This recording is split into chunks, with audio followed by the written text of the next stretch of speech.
आई, मी तुला किती वेळा सांगितलं आहे की माझ्या मुलीला काही पण गोष्टी शिकवू नको. मोठा मुलगा विकास आपल्या आईवर ओरडत म्हणाला. तेव्हा अरुणाबाई हैराण झाल्या आणि म्हणाल्या, पण बेटा, मी चिऊला काय शिकवलं की तू मला इतका रागवतोयस? इतक्यात त्यांची मोठी सून सोनाली बाहेर आली आणि म्हणू लागली, आई, आज सकाळपासून आमची मुलगी तुमच्या गावातल्या भाषेत बडबड करत आहे. तिला इंग्रजी चांगल्या प्रकारे शिकता यावं म्हणून आम्ही तिला इतक्या महागड्या इंग्रजी माध्यमाच्या प्ले स्कूलमध्ये शिकवतोय, जेणेकरून ती इंग्रजी चांगल्या प्रकारे शिकू शकेल आणि पुढे कॉन्व्हेंट शाळेत प्रवेश घेऊ शकेल. पण तुम्ही आमच्या सर्व प्रयत्नांना खीळ घालत आहात. अरुणाबाई आपल्या मुलाचे आणि सुनेचे हे शब्द आश्चर्याने ऐकत होत्या आणि इतक्यात त्यांची सून सोनाली नवऱ्याला म्हणाली, अहो, तुमच्या आईची असंस्कृत गावंढळ भाषा आमच्या मुलीचे भविष्य उद्ध्वस्त करेल. त्यासाठी मी कितीतरी स्वप्ने पाहिली आहेत. तुमच्या आईला आमच्या मुलीपासून दूर राहायला सांगा. अरुणाबाई खूप वेळापासून आपल्या सुनेचे असभ्य शब्द ऐकत होत्या आणि मोठी सून अखंडपणे बाणासारखे टोचणारे शब्द बोलत होती आणि समोर मोठा मुलगा विकास शांतपणे उभा होता, किंवा त्याऐवजी तो आपल्या पत्नीच्या वागण्याला संमतीच देत होता. 6 महिन्यापूर्वी पतीच्या निधनाचे दुःख सहन करत असलेल्या अरुणाबाई ज्या दररोज आपल्या सुनांच्या टोमण्याला बळी पडतात. अरुणाबाई यांना 2 मुले आणि सुना आहेत. मोठा मुलगा विकासला एक मुलगी आहे, जिला सर्वजण प्रेमाने चिऊ म्हणतात, आणि धाकटा मुलगा लोकेश याचे वर्षभरापूर्वीच लग्न झाले आहे. झालं असं होतं की अरुणाबाई काम करताना अनेकदा त्यांच्या गावची लोकगीते गुणगुणत असत आणि या गाण्यांशी निगडीत त्यांच्या बालपणीच्या आठवणींना उजाळा देत असे. एके दिवशी चिऊने तिच्या आजीला हे गाणे गुणगुणताना ऐकले आणि त्यांच्यासारखी तीही तेच गाणे तोडक्या मोडक्या शब्दात म्हणू लागली आणि त्यामुळेच मोठ्या सुनेने एवढा मोठा गदारोळ केला. वास्तविक हा मुद्दा केवळ निमित्त ठरला. सासूवर वर्चस्व गाजवायला सुनेला माहिती होतं की तिची सासू खूप साधी आहे. त्यामुळे त्यांना दाबण्यासाठी रोज कुठला ना कुठला मुद्दा मांडून ती भांडण सुरू करायची आणि आपल्या पत्नीचे म्हणणे बरोबर आहे असे विकास नेहमी मानत असे. आता तर आपल्या मोठ्या जाऊबाईला बघून धाकटी सून ही सासूचा अजिबात आदर करत नव्हती. पण पतीच्या निधनानंतर अरुणाबाईंनी आपले ओठ बंद ठेवणेच योग्य मानले. हे पहिल्यांदाच झाले नव्हते की अरुणाबाईंनी कमी शिकलेल्या असल्यामुळे गोष्टी ऐकाव्या लागत नाहीत. त्याला कारण होते, अरुणाबाई गावातील सरकारी शाळेत शिकलेल्या होत्या, जिथे इंग्रजी विषयाकडे विशेष लक्ष दिले जात नव्हते. वर खेड्यापाड्यात राहिल्यामुळे त्यांच्या भाषेवर ग्रामीण शब्दांचा प्रभाव होता. लग्नानंतर त्यांना काही वर्षे त्यांच्या नंदांकडून अडाणी आणि असंस्कृत असल्याबद्दल टोमणे मारले जात होते आणि आता जेव्हा सुशिक्षित आणि नोकरी करणाऱ्या आईवडिलांची मुलगी सोनाली अरुणाबाईंची सून म्हणून घरात आली, सुनेच्या रूपात ती घरात आली आणि तेव्हापासून अरुणाबाईंना टोमणे मारण्याची जबाबदारी सोनालीने खूप चांगल्या प्रकारे निभावली. इतकी वर्षे सतत अपमानास्पद शब्द ऐकल्यानंतर अरुणाबाईंचा आत्मविश्वासही खूप कमी झाला होता. आता कुणाशीही बोलायचा त्यांना संकोच वाटत होता. कधी कधी त्या स्वतःलाच विचारायच्या, मी खरंच शिकलेली नाही का? मी अशिक्षित आहे का? अरुणाबाई एका छोट्याशा गावातील एका सामान्य कुटुंबातील होत्या. त्यांच्या जन्मावर त्यांची आजी मोठ्याने रडली होती, कारण 2 मुलीनंतर 3ऱ्या मुलीचा भारही कुटुंबावर पडला. आजी घरच्या प्रमुख होत्या. वडील आजीच्या सर्व गोष्टी पाळत असे, तर आईचे आयुष्यही आजीच्या सांगण्यानुसारच चालत होते. आईला कधीच काही बोलण्याचा अधिकार नव्हता. आजी सांगेल ते आईबाबांना करावं लागत असे. त्यामुळे तिन्ही बहिणींचं आयुष्यही आजीच्या सांगण्याप्रमाणे चालत होते. शिक्षण घेऊन स्वतःच्या पायावर उभं राहायचं हे अरुणाबाईंचं लहानपणीपासूनचं स्वप्न होतं. पण गावातल्या सरकारी शाळेतून 7वी पास होताच आजीचा आदेश आला की आता मुलीची शाळा बंद करायला हवी आणि तिने अभ्यास थांबवून घरातील कामे करण्यास सांगितली. पण बाबा, मला अभ्यास करायचा आहे, मला अजून शिकायचे आहे, मला काहीतरी करायचे आहे असे अरुणा म्हणाली. तर आजी रागीट आवाजात म्हणाली, तू 7वी पर्यंतच शिक्षण घेतले आहेस, तरी डोक्यावर बसली आहेस. जर तुम्ही जास्त शिकल्या तर तुमच्या जीबी कात्रीसारख्या चालतील. आपल्याला काय आणि कोणते दिवस पाहावे लागेल माहीत नाही, म्हणून आता घरच्या घरी शिवणकाम आणि भरतकाम शिका. अरुणाच्या सर्व विरोधाला न जुमानता वडिलांनी आजीच्या सांगितल्याप्रमाणे केले. अरुणाला शिकून सवरून स्वावलंबी होण्याचे सांगितले. तेव्हा आता स्वतःच्या घरातच अभ्यास करा, लिहा आणि स्वावलंबी व्हा असे सांगून ही गोष्ट बाजूला सारली गेली. अरुणा अवाक झाली हा विचार करून की हे घर कोणाचे आहे, जिथे मी जन्म घेतला आणि आता मी जिथं राहत आहे. परंतु शिक्षण घेण्याबद्दल खूप आवड होती अरुणाबाईंना. त्या त्यांच्या मैत्रिणीचे पुस्तक गुपचूप घेऊन यायच्या आणि लपून छपून वाचायच्या. जरी त्या 7वी पास झाल्या होत्या, परंतु त्यांना 10वी-12वी पर्यंतचे शिक्षण मिळावे अशी त्यांची तीव्र इच्छा होती. फक्त 16 वर्ष वयात अरुणाबाई यांचं लग्न शहरातील मोठ्या कुटुंबात 25 वर्षाच्या मुलाशी केलं. अरुणाबाईंचे सर्व स्वप्न तुटून गेले होते. त्या जेव्हा लग्न करून सासरी गेल्या तेव्हा त्यांनी पाहिलं त्यांची मोठी जाऊ आणि त्यांची अविवाहित नणंद त्यांच्यापेक्षा जास्त शिकलेल्या होत्या. त्या नेहमी अरुणाबाईंना कमी लेखत होत्या. अरुणाबाई काहीही बोलाल्या तरी त्यांना खूप काही ऐकायला मिळत होतं. ही कसली गावंढळ भाषा आहे, कसल्या भाषेत बोलतात. अरुणाबाई त्यांच्या मोठ्या जाऊबाईला तिच्या मैत्रिणीसोबत इंग्लिश भाषेत बोलताना कित्येक वेळा पाहत होत्या. तेव्हा परत अरुणाबाई यांच्या मनामध्ये पुढे शिकण्याची आवड निर्माण होत असे. तेव्हा अरुणाबाईंनी त्यांच्या पतीला पुढे 8वीत ॲडमिशन घेण्याबद्दल विचारले आणि त्यांच्या पतींनीही लगेचच त्यांचे ॲडमिशन जवळच्या माध्यमिक विद्यालयामध्ये केले. त्यांना एक आशेची किरण दिसत होती.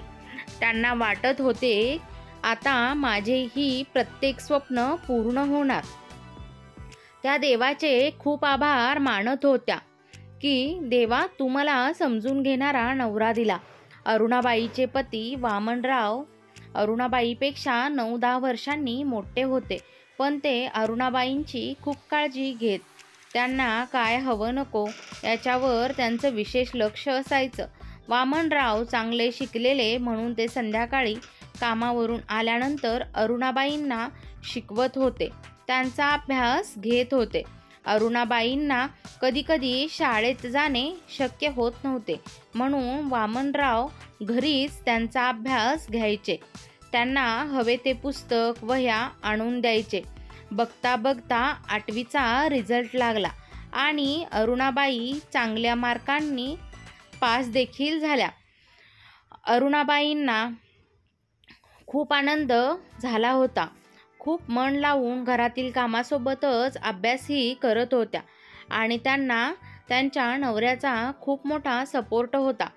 असेच दिवसामागून दिवस जात होते. बघता बघता अरुणाबाईंच्या 12वीचं वर्ष आलं. अरुणाबाई खूप जोमाने अभ्यासाला त्या घरातील सर्व कामं करायच्या आणि जेव्हा वेळ मिळेल तेव्हा पुस्तक हातात घेऊन बसायच्या. अरुणाबाई रात्र जागून अभ्यास करत होत्या. बघता बघता 12वीची परीक्षा सुरू झाली. अरुणाबाईंनी परीक्षा दिली आणि जेव्हा रिझल्ट आला तेव्हा त्यांना 95% मार्क्स मिळाले. तेव्हा अरुणाबाईंचा आनंद गगनात मावेनासा झाला. वामनराव यांना देखील अतिशय आनंद झाला. अरुणाबाईंना वाटलं आता मला पुढे पण शिकायला मिळेल, राहिलेलं स्वप्न पूर्ण होईल. परंतु जेव्हा त्यांना पुढील शिक्षणासाठी ॲडमिशन घ्यायचं होतं तेव्हाच त्यांना समजलं की त्या आई होणार आहेत. अरुणाबाई यांच्या सासूबाईंनी स्पष्ट शब्दात सांगितलं, आता घरी बसून संसार सांभाळ. लिहायचं आणि वाचायची वेळ आता निघून गेली आहे. मोठा मुलगा विकास चा जन्म झाला. त्यानंतर 2.5 वर्षांनी लहान मुलगा लोकेशचाही जन्म झाला. तेव्हा अरुणाबाईंच्या पतीने वामनराव यांनी प्रेमाने सांगितले, जेव्हा मुलं मोठी होतील त्यानंतर तुझ्याजवळ वेळच वेळ आहे, तेव्हा तू तुझे सर्व स्वप्न पूर्ण कर. आणि अरुणाबाई यांनीही हसत हसत आनंदाने त्यांच्या कुटुंबाची जबाबदारी सांभाळून घेतली. काही दिवसानंतर वामनरावांचे प्रमोशन झाले आणि वामनराव अरुणाबाई आणि त्यांच्या मुलांना घेऊन बदलीच्या ठिकाणी गेले. वामनरावांच्या आणि मुलांच्या यशात अरुणाबाईंचा खूप मोठा वाटा होता. यशाच्या शिखरावर घेऊन जाणारी पायवाट झाली होती अरुणाबाई. आणि अरुणाबाई हळूहळू त्यांच्या स्वप्नांना तर विसरूनच गेल्या होत्या. घराची जबाबदारी सांभाळता आणि मुलांचे संगोपन करताना त्यांना कधी पुस्तक उघडायलाही वेळ भेटला नाही आणि त्यांची इच्छा, त्यांचे स्वप्न कधीही पूर्ण न होणारे एकच स्वप्न राहिले. हळूहळू मुलंही मोठी होत होती. तेही त्यांच्या जबाबदाऱ्या सांभाळू लागले होते आणि अशातच काळाने त्यांच्यावर घात केला आणि वामनराव यांना हृदयविकारांचा झटका आला. त्यांना रुग्णालयात दाखल करण्यात आले आणि काही दिवसातच त्यांनी या जगाचा निरोप घेतला. आणि त्या दिवसापासूनच अरुणाबाईंचे आयुष्य बदलले. दोन्ही मुलांची लग्न झाली. 2 सुना घरात आल्या आणि घरातल्या कुरबुरी वाढू लागल्या, भांडण होऊ लागले. आणि आज जेव्हा मुलांच्या आणि सुनेच्या तोंडातून अपमानास्पद शब्द ऐकून त्यांचा संयम उत्तर देऊन गेला, त्या एकांतात जाऊन खूप रडल्या. नंतर त्या स्वतःला सांभाळत नेहमीप्रमाणे त्यांच्या कामात व्यस्त झाल्या. संध्याकाळी अरुणाबाई खरेदी करण्यासाठी बाजारात गेल्या. तेव्हा लोकांच्या गर्दीमध्ये अचानक एक आवाज त्यांच्या कानात ऐकू आला, अरुणा, ए अरुणा. अरुणाबाई यांना हा आवाज ओळखीचा वाटला. नंतर त्या एकदम म्हणाल्या, सुजाता. मागे वळून पाहिले तेव्हा सुजाता उभी होती. एवढ्या वर्षांनी त्यांची लहानपणीची मैत्रिणीला भेटून अरुणाबाईंच्या चेहऱ्यावर लहान मुलाप्रमाणे हसू आलं. चल, जवळच्या रेस्टॉरंटमध्ये जाऊन बसूया, सुजाता म्हणाली. तेव्हा अरुणाबाई म्हणाल्या, एवढ्या वर्षानंतर तू इकडे याच शहरात भेटशील, मला तर याची कल्पनाही नव्हती.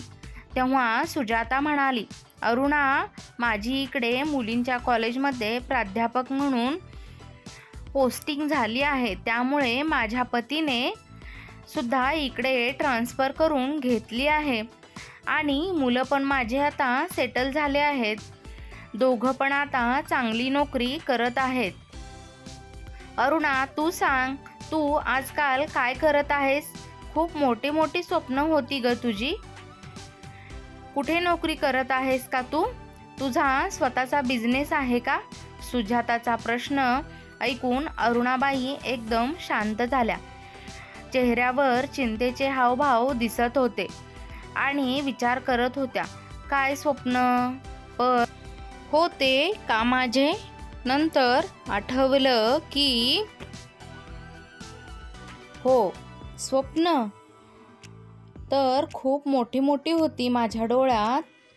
विचार करत असताना डोळे अश्रूंनी भरले आणि रडत रडत अरुणाबाई म्हणाल्या, माझे स्वप्न पूर्ण करणारा माझा नवरा आता यात नाही सुजाता या जगात.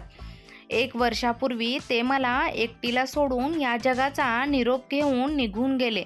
ही बातमी ऐकून सुजाताला धक्का बसला. अरुणाबाईंचे अश्रू पुसत सुजाताने तिला मिठी मारली. थोड्या वेळानंतर सुजाताने विचारलं, मग तू स्वावलंबी होण्याचा विचार का केला नाहीस? स्वतःचं शिक्षण पूर्ण करून शिक्षिका होण्याचं स्वप्न होतं माझं. लग्नाच्या अगोदर आजीच्या बंधनात राहिले. लग्नानंतर सासूबाईने संसार सांभाळण्याची जबाबदारी दिली होती. आता मुलांचे लग्न झाले आहेत तर आता सुनांच्या तालावर नाचत आहे. सुना नोकरी करत आहेत, त्यामुळे मी आजपर्यंत घरातील स्वयंपाकघर सांभाळत आहे. त्यातल्या त्यात गावंढळ भाषा, अशिक्षित आहात असे कित्येक टोमणे ऐकावे लागतात. ते वेगळंच. आणि आता तर वय झालं आहे. या वयात मी शिक्षणही घेऊ शकत नाही. स्वप्न पूर्ण झाले नाहीत. हाच कित्येक वर्षापासूनचा पश्चाताप अरुणाबाई यांच्या अश्रूमधून आज वाहू लागला. सुजाता थक्क होऊन अरुणाबाई यांना पाहू लागली. नंतर अचानक रागात म्हणाली, का अजून कुठं वेळ संपली आहे? आणि काय झालं आहे तुझ्या वयाला? परंतु सुजाता, आता मी माझे स्वप्न पूर्ण करण्यासाठी बाहेर जाईल तेव्हा सर्वात अगोदर तर माझ्या घरातील लोक माझ्यावर हसतील आणि जग हसू होईल ते वेगळंच. अरुणा, तू तर अशी नव्हतीस. माझी मैत्रीण लक्ष्मी तर कधीच हार पत्करणारी नव्हती. माझं म्हणणं नीट ऐक. लोक एका दिवशी हसतील, दुसऱ्या दिवशी बोलतील आणि तिसऱ्या दिवशी विसरून जातील. तू लोकांचा विचार करू नकोस.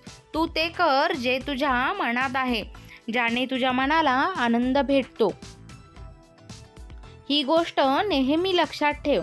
आयुष्य तुझं आहे, लोकांचं नाही. अरुणाबाईंनी त्यांच्या आतील चंचल आणि निडर मुलीला जागं केलं, जी तिच्या आजीसमोर बोलण्याची हिंमत करत होती. त्यामुळे आज पण ती सर्व काही करू शकते जी त्यावेळी करू शकत होती.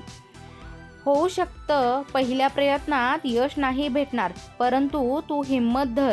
धीर सोडू नको. हार कधीच पत्करू नकोस. यश तुझ्या पायाशी लोटांगण घेईल. सुजाताने तिचं व्हिजिटिंग कार्ड अरुणाबाईंना दिलं आणि म्हणाली, जेव्हा पण तुला गरज वाटेल, तुला तुझं शिक्षण पूर्ण करायचं आहे, तेव्हा मला येऊन भेट. नक्की मी तुझ्यासाठी कॉलेजमध्ये स्वतंत्र क्लासेसची सोय करेल. मैत्रिणीच्या शब्दांनी अरुणाबाईंना तर जसे आयुष्य जगण्याचा नवीन रस्ताच भेटला. त्यांना असे वाटत होते की जसे त्यांना कोणीतर गाढ झोपेतून जागं केलं आहे.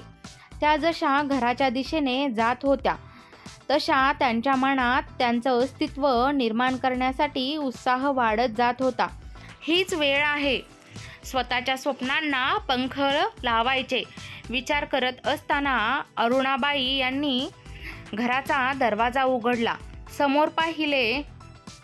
दोन्ही मुलं विकास आणि लोकेश घरी आलेले होते. दोन्ही सुना स्वयंपाकघरात स्वयंपाक करत होत्या.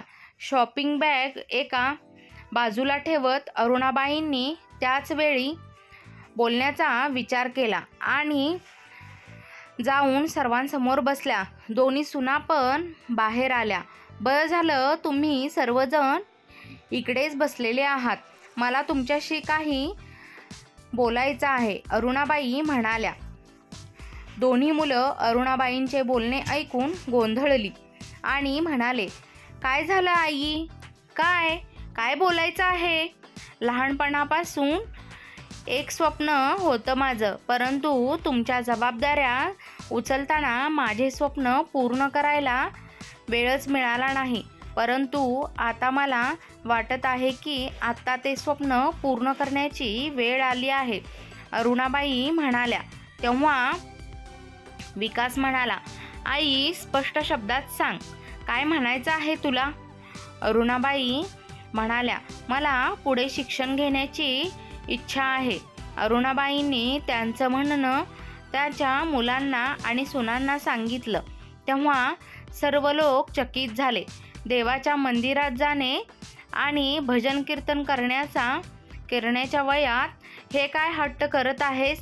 मोठी सून अतिशय रागात म्हणाली, आई तुझी तब्येत तरी ठीक आहे ना? हे काय बरळत आहेस तू? मोठ्या आवाजात मोठा मुलगा विकास म्हणाला, हो मी बरी आहे. आणि हे काय बोलण्याची पद्धत आहे विकास? शेवटी माझे पण काही स्वप्न होती, काही इच्छा होत्या माझ्या मनात, आणि जर त्या इच्छा आता मी पूर्ण करण्याचे स्वप्न पाहत आहे तर त्यात चुकीचं काय आहे? यात बरोबर काय आहे आई? लोकेशचा आवाज आला. तू या वयात शिक्षण घेण्यासाठी घरातून बाहेर जाणार तेव्हा आजूबाजूचे लोक काय म्हणतील? आणि माझी सासूरवाडी पण याच शहरात आहे, तिकडे माझी काय प्रतिष्ठा राहील? आणि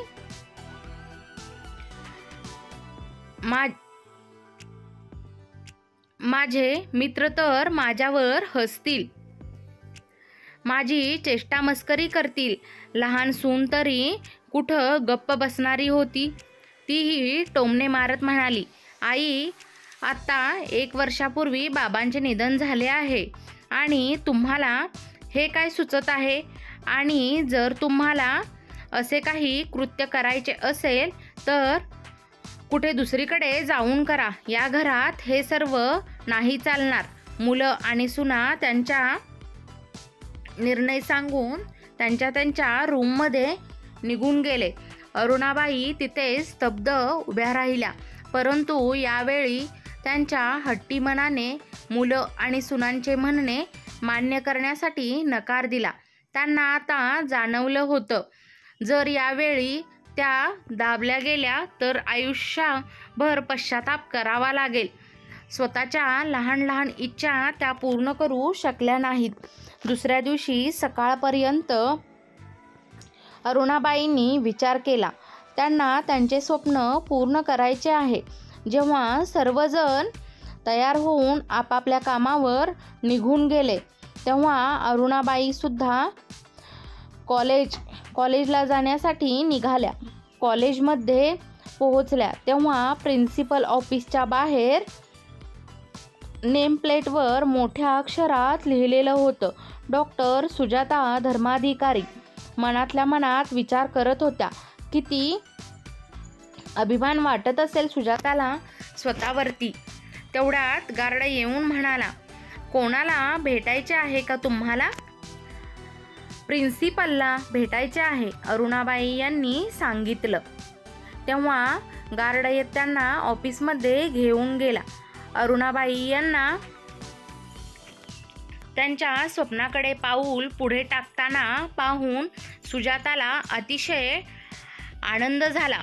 अरुणाबाई यांचं प्रथम वर्षात प्रवेश घेण्यासाठी फॉर्म भरून घेतला, परंतु जेव्हा अरुणाबाई यांनी त्यांच्या मैत्रिणीला घरातील परिस्थितीबद्दल सांगितले, त्यामुळे त्या दररोज क्लासमध्ये प्रेझेंट राहू शकत नाहीत, तेव्हा सुजाता विचारात हरवली. त्यानंतर लगेच चेहऱ्यावर हसू आणून म्हणाली, याचा पण पर्याय आहे माझ्याजवळ. जे विद्यार्थी क्लासमध्ये दररोज येऊ शकत नाहीत त्यांच्यासाठी आम्ही व्हिडिओच्या मार्फत शैक्षणिक सुविधा उपलब्ध करून देतोय. उद्यापासूनचे क्लास लेक्चरचे व्हिडिओ तुझ्या मोबाईलवर पाठवले जातील, त्यामुळे तुला फक्त कॉलेजमध्ये परीक्षा देण्यासाठीच यावे लागेल. दुसऱ्या दिवशी सकाळी अरुणाबाई यांचा मुलगा आणि सून कामावर गेल्यापासून त्यांनी अभ्यास करायला सुरुवात केली. शिक्षणाची आवड असलेली अरुणाबाई रात्रीसुद्धा अभ्यास करण्यासाठी 2 तास वेळ काढू लागल्या. दोन्ही सुनांना कधीकधी संशय येत होता, आई आजकाल मोबाईल फोनचा जास्तच वापर करत आहेत आणि कुठं येत जात पण नाहीत. नंतर दोघी पण दुर्लक्षित करत होत्या. इकडे सुजाता कॉल करून अरुणाबाई यांना अभ्यासाबद्दल माहिती देत होत्या. अभ्यास करून करून अरुणाबाई यांचा आत्मविश्वास आता परत येऊ लागला. वेळ निघून जात होती. पाहता पाहता आता 3 वर्षे पूर्ण झाले. आज अरुणाबाई खूप बेचैन होत्या, कारण आज त्यांच्या परीक्षेचा निकाल लागणार होता. स्वयंपाकघरात काम करत असताना अरुणाबाई याबद्दल विचार करत होत्या. तेवढ्यात सुजाताचा कॉल आला. अरुणा, तू आजचे बातमीपत्र वाचले आहेस का? अगं, तू तर कमाल केली आहेस. ग्रॅज्युएशनच्या 3ऱ्या वर्षातील परीक्षेमध्ये तू संपूर्ण राज्यात प्रथम क्रमांक पटकावला आहेस. अरुणा, तू परिस्थितीसोबत झगडून फक्त ग्रॅज्युएशनच पूर्ण केलं नाहीस, तर पहिला क्रमांक मिळवून तुझ्यासारख्या दुसऱ्या स्त्रियांना एक उदाहरण दिले आहेस. अरुणाबाई यांनी लगेच जाऊन न्यूजपेपर विकत घेतला. पाहिलं तेव्हा न्यूजपेपरवर पहिल्या पानावर त्यांच्या फोटोसोबत एक हेडलाईन न्यूज होती. शिक्षण शिकण्यासाठी वय नसतं.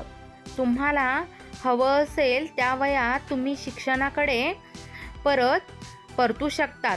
अशा गोष्टींना प्राधान्य देण्यासाठी हातभार लावला आहे. 50 वर्षाच्या अरुणाबाई यांनी न्यूजपेपरवर त्यांचं नाव आणि फोटो पाहून त्यांना अतिशय आनंद झाला. आज त्यांच्या डोळ्यातील चमक आणि चेहऱ्यावरील समाधानाची भावना दिसत होती. ती या अगोदर कधीच दिसली नाही.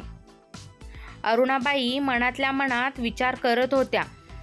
जेव्हा त्या ही गोष्ट त्यांच्या मुलांना आणि सुनांना सांगतील आणि न्यूजपेपरवर पहिल्या पानावर त्यांचा फोटो आलेला दाखवतील, तेव्हा त्यांना जाणीव होईल त्यांच्या आईला शिक्षण घेण्यासाठी नकार दिल्यामुळे आणि शिक्षणापासून वंचित ठेवण्याची त्यांनी किती मोठी चूक केली आहे.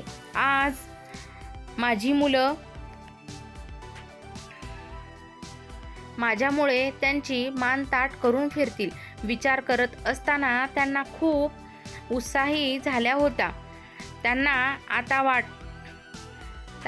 वाट पाहणे अशक्य झालं होतं. संध्याकाळी त्यांची मुले आणि सुना जॉबवरून परत आले तेव्हा त्यांनी त्यांच्या मुलांसमोर न्यूजपेपर ठेवला.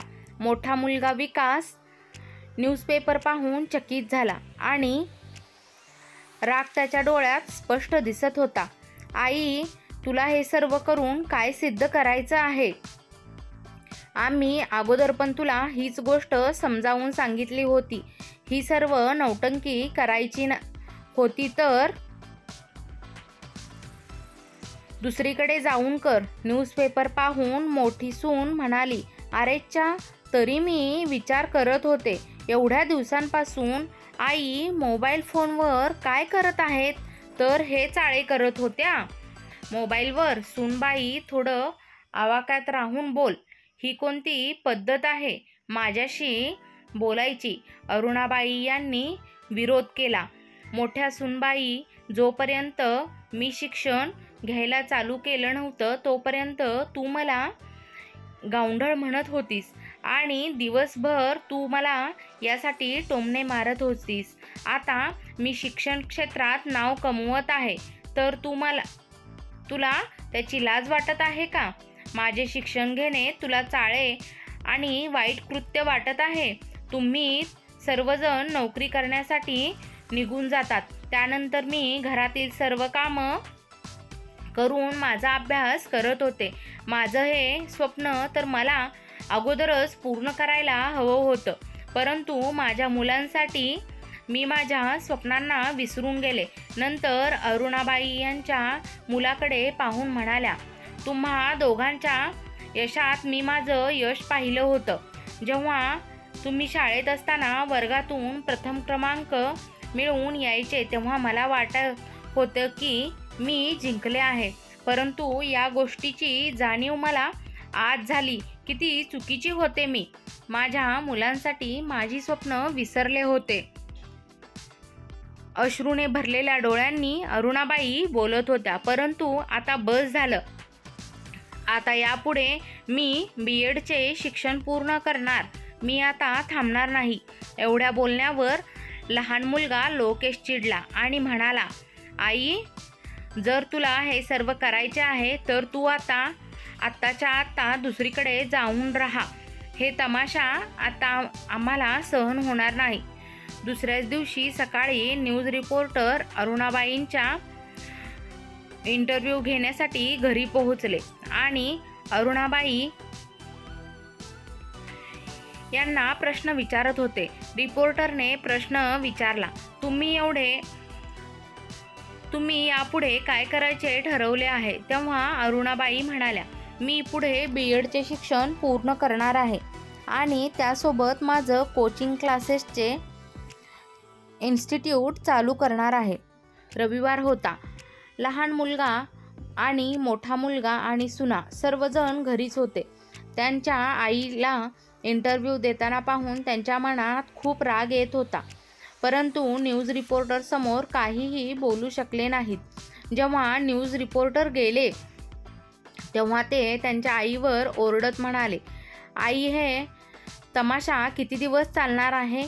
मोठा मुलगा विकास म्हणाला. तेव्हा अरुणाबाई यांनी उत्तर दिलं, आता फक्त काही दिवस, जास्त दिवस नाही. अरुणाबाई यांचं उत्तर ऐकून मुलं आणि सुना थक्क होऊन त्यांना पाहू लागले. आई, एवढ्या सहजासहजी कशी तयार झालीस? परंतु दुसऱ्या दिवशी अरुणाबाई म्हणाल्या, रात्री तुम्ही म्हणत होता ना, आता हे सर्व तुम्हाला सहन होत नाही. जर मला काही करायचे आहे तर मी दुसरीकडे जाऊन राहावं आणि तिकडे हवं ते करावं. त्यामुळे मी आता निर्णय घेतला आहे. आता जायचं असेल तर तुम्ही जा. तुम्ही लोक घर सोडून निघून जा. मी नाही जाणार, कारण हे घर माझं आहे आणि येणाऱ्या आठवड्यात मी याच घरात कोचिंग क्लास चालू करणार आहे. त्यामुळे होईल तेवढ्या लवकरात तुम्ही राहण्याची सोय करा.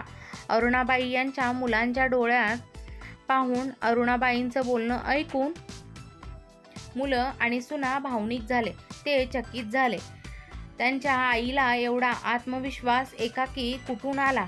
मोठी सून आता काही बोलणार तेवढ्यातच अरुणाबाई म्हणाल्या, सूनबाई, माझं बोलणं अजूनही संपलं नाही. दररोजचे अपमानित जीवन जगण्यापेक्षा चांगलं आहे मी स्वतःच्या जीवावर आत्मनिर्भर होऊन एकटीने आयुष्य जगावं आणि स्वाभिमानानं राहिलेलं आयुष्य व्यतीत करावं. हे सर्व ऐकून मुलं आणि सुना थक्क झाले. परंतु ते काही करू शकत नव्हते, कारण त्यांचं राहतं घर अरुणाबाईंच्या नावावर होतं. अरुणाबाई यांचा निर्णय सांगून त्यांच्या रूममध्ये निघून गेल्या. दुसऱ्या दिवशी सकाळी त्यांच्या घराच्या बाहेर एक पाटी लावली गेली होती. अरुणाबाई हसऱ्या चेहऱ्याने त्या पाटीकडे पाहत होत्या. बोर्डवरती मोठमोठ्या अक्षरात लिहिलेलं होतं, अरुणादेवी कोचिंग क्लासेस. तर मित्र आणि मैत्रिणींनो, तुम्हाला आजची कथा कशी वाटली? आपलं ध्येय गाठण्यासाठी वयाचं बंधन नसतं, स्वतः प्रयत्न करणं खूप गरजेचं असतं. हा तर नशिबाचा भाग आहे. आपण प्रयत्न नाही केलं तर गोष्टी चुकीच्या घडतात. त्यामुळे अपयश हीच यशाची पहिली पायरी असते. कथा